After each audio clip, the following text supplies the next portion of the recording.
By any standards, it's a strange, almost incomprehensible law. Here it is in the form it appears in this week's parsha.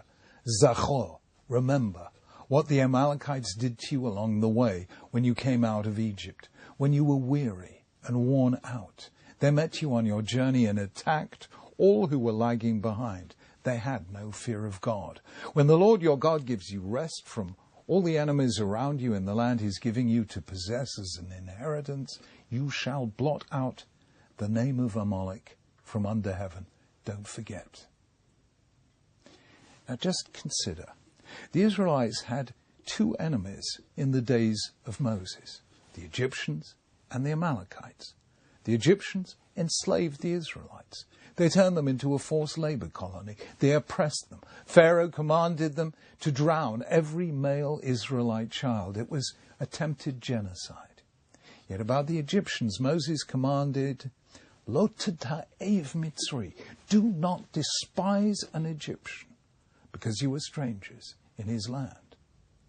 Now the Amalekites did no more than attack the Israelites once, an attack they successfully repelled. Yet Moses commands, remember, don't forget, blot out the name. In Exodus, in Sefer Shemot, the Torah says that God himself will be at war with Amalek for all generations. Why the difference? Why did Moses tell the Israelites, in effect, to forgive the Egyptians, but not the Amalekites?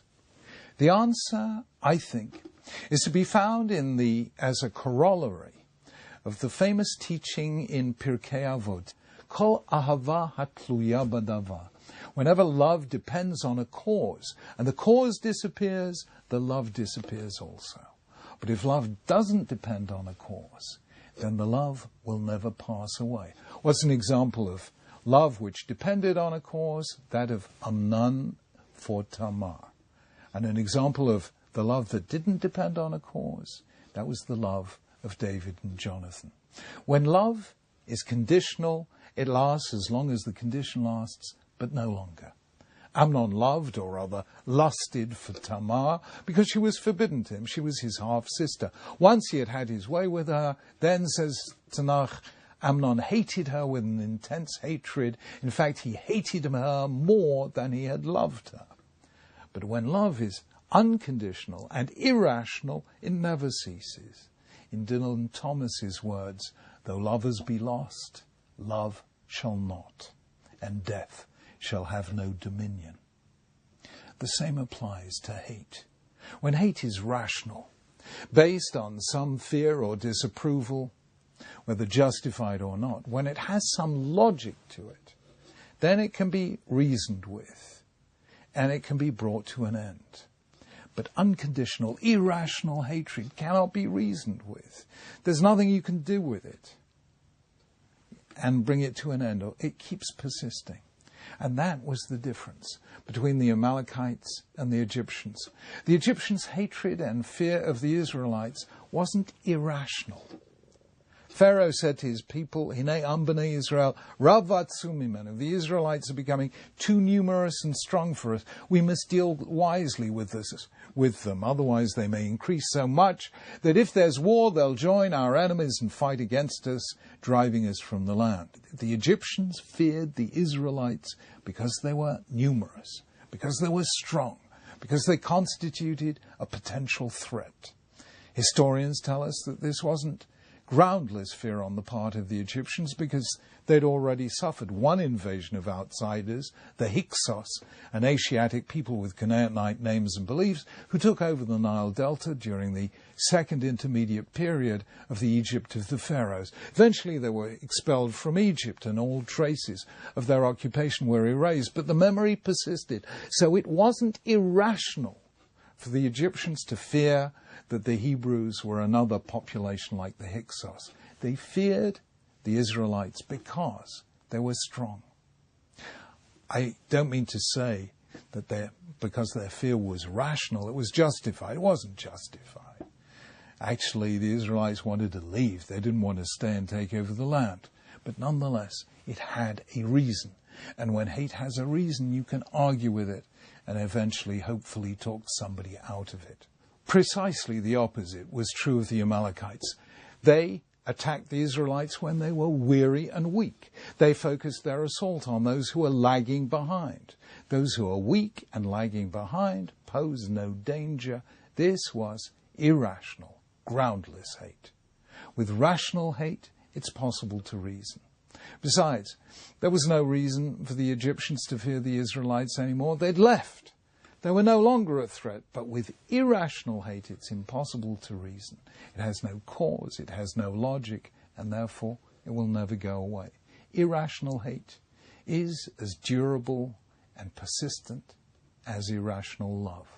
The hatred symbolized by Amalek lasts for all generations. All you can do is to remember and not forget, to be constantly vigilant and fight it whenever and wherever it appears.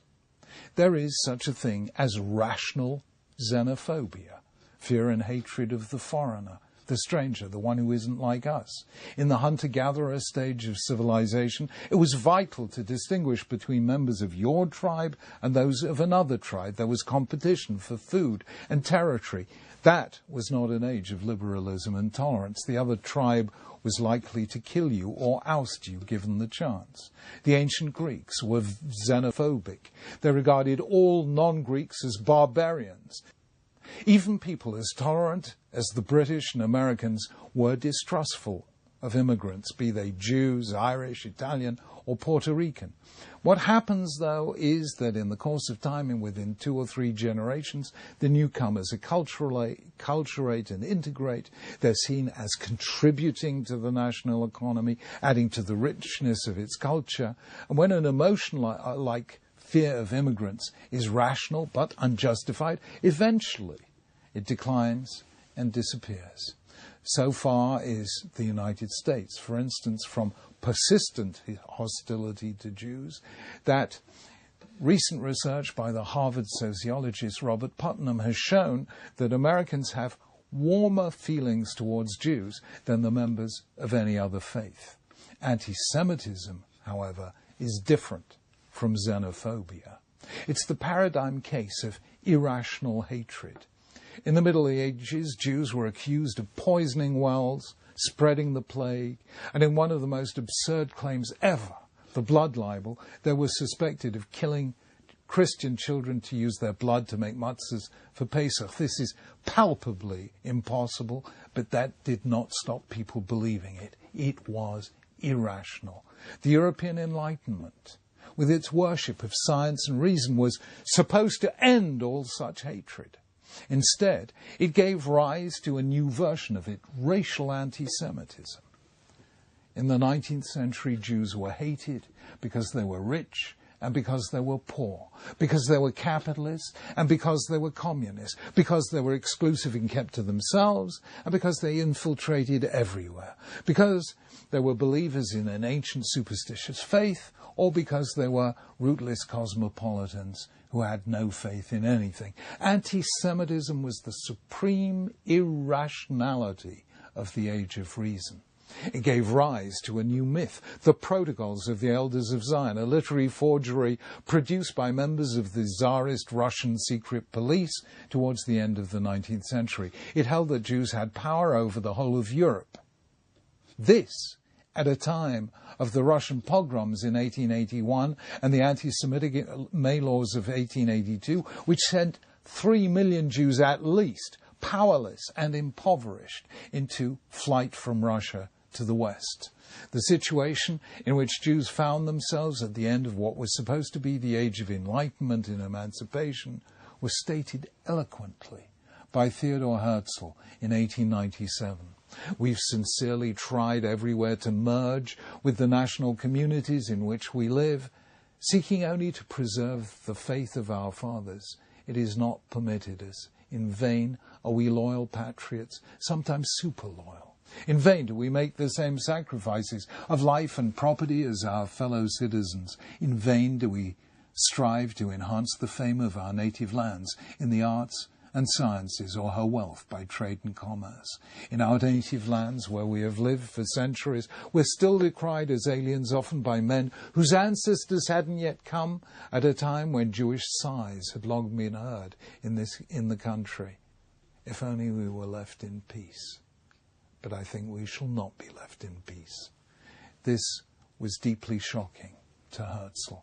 No less shocking has been the return of anti-Semitism to parts of the Middle East and of Europe today within living memory of the Holocaust.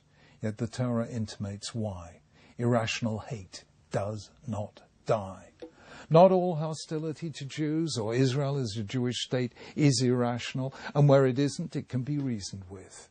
But some of it is irrational. Some of it, even today, is a repeat of the myths of the past, from the blood libel to the protocols of the elders of Zion. All we can do is remember and not forget, confront it, and defend ourselves against it. Amalek does not die, but neither does the Jewish people.